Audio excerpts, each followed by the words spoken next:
the audio sounds a little rough. I'm at Sky Ridge Peak is what this sign says. It's this little hike that I found today, but I have a new watch. I really like it.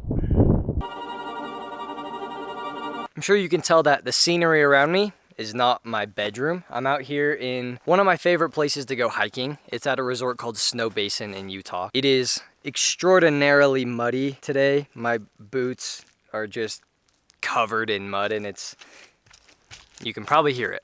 To continue with the common trend of my current problem with buying watches, I've added a new watch into the collection. A few months back, Tudor, with my local AD, they held an event and they invited people that attended the AD. And it was in this little kind of downstairs part of this restaurant in Salt Lake City. They had all of their watches on display, both their old models and their new models for 2023. And after attending that event, I decided that I love Tudor. I think they are the coolest company. The main problem was the majority of the watches that they make, I felt that they did not add anything to my collection because the majority of what Tudor makes is dive watches. If you think about the Black Bay 58 and all the various iterations they have of that, I really love the Black Bay 58. I think the size is perfect, but a time-only dive watch just I didn't feel like that would add anything to my collection, being that I have an Omega Seamaster. So the two watches that caught my attention the most were the Tudor Ranger and the Black Bay Pro. The Black Bay chronograph is cool, but I think it's just a little bit too big for me, so I kind of ruled that one out. Same thing for the Tudor GMT, especially the opaline dial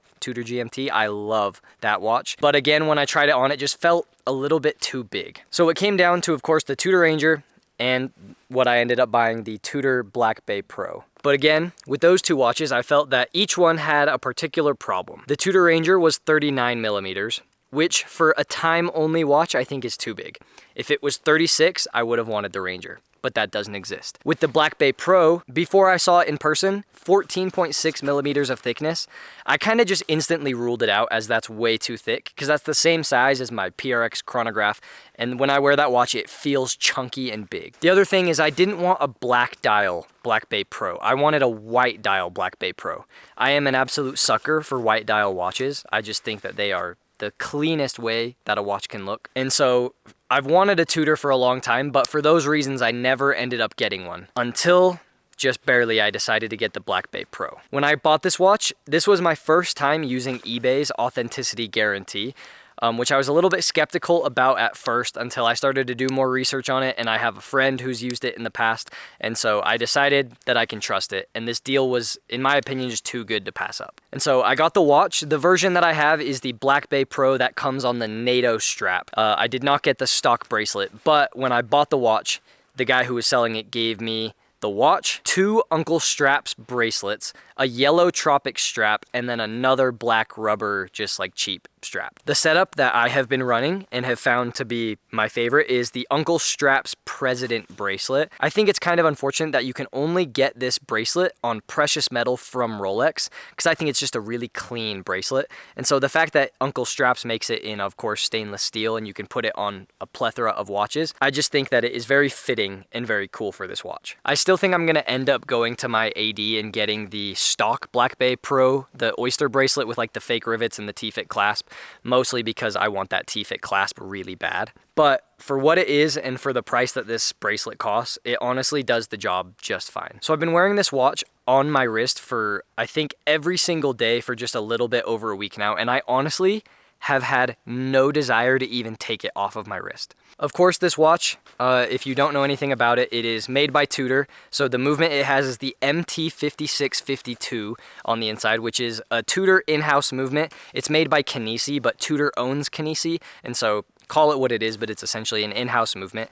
It is chronometer certified. It is accurate to, I believe, -4 to +6 seconds a day. And I'm not sure if it's on every single Tudor model, but I've heard that Tudor does even more accurate than chronometer, and so it might be -2 to +4, but do not quote me on that. For me, I have found this to run between +2 to +3 seconds a day on my wrist. So that's in a plethora of positions throughout the entirety of the day. And it's at the worst it's doing is +3 seconds a day. So it is within those specifications, and I love that it's running fast because when a watch runs slow, it makes me want to die. This is my first watch with a true GMT movement. True GMT meaning that when you pull out the crown to the first position, you can isolate that local hour hand.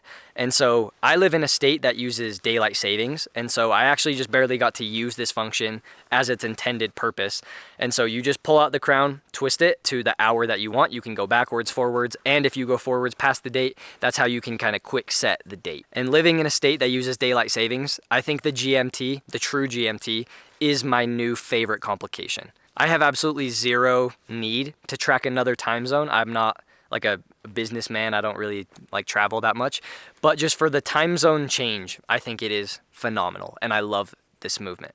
Another little fun fact about Tudor, if you didn't know, I love little quirky things about watches, and so something that Rolex and Tudor do, there's possibly other brands that do it, but the ones that I know of are Tudor and Rolex. At midnight, when you're setting the time, once the minute hand hits midnight, the date instantly jumps, rather than on like my Omega and my other watches, for example, when it's like 11:50, you can kind of see the date wheel in between changing and you can tell that it's moving. Rolex and Tudor don't do that. It's an instant snap on the date at exactly midnight. And so for someone like me who loves the little weird quirkiness things, I love that feature. I think we should address the thickness of this watch, because as you can see, this is not a thin watch.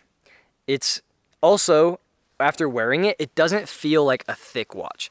On paper, it's 14.6 millimeters thick, which is the same as my PRX chronograph, but it feels significantly thinner than my PRX chronograph. And I'm not sure what it is about the like specs of this watch that make it wear that way. But I think the fact that it's a 39 millimeter case instead of a bigger case, I thought the proportions were gonna make it even harder to wear. Like I thought it would make it more thick, but for some reason it doesn't feel that way. It feels like a standard watch on my wrist. It doesn't feel like a thin watch, kind of like my Christopher Ward. And then when I put on my Seamaster after wearing this, my Seamaster feels really thin.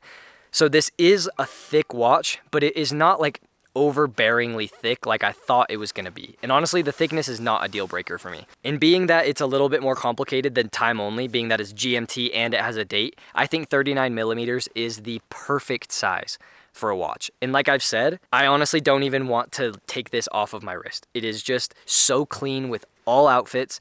It's super heavy duty bashable. It has 200 meters of water resistance. It has a stainless steel bezel. And so unlike ceramic, if I were to hit it on something, the chances of it cracking are zero. It will just get scratches and show wear over time, which I think is honestly cooler than ceramic, being that ceramic won't scratch, but if you smack it just right, it could crack and shatter and then it would look bad. I don't really think I have a whole lot much else to say about this watch other than the fact that I am just so excited to just own it and to have it and experience it. I've been going on a lot more hikes recently because if you don't know about what this watch is kind of like based off of, this watch is an homage to the Rolex Explorer 2 reference 1655 from 1971.